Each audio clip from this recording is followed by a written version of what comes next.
পরে দাও। এই যে আমাদের এখানে গাইস রুটি হচ্ছে, এখনো এতটি বাকি আছে। ছেলেটা অনেক হয়রান হয়ে গেছে। মজা শুধু আমার লাগবে না। এখানে আর একজন ভিডিও বানাচ্ছে, টিকটক করছে, আর একজন ফ্রি ফায়ার খেলছে। দুঃখজনক বিষয়, ওনার কোনো মনে ফিলিংস নাই রুটি বানাচ্ছে দেখে।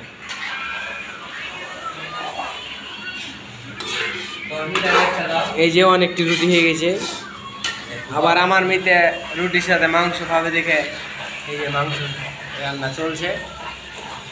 আর এই যে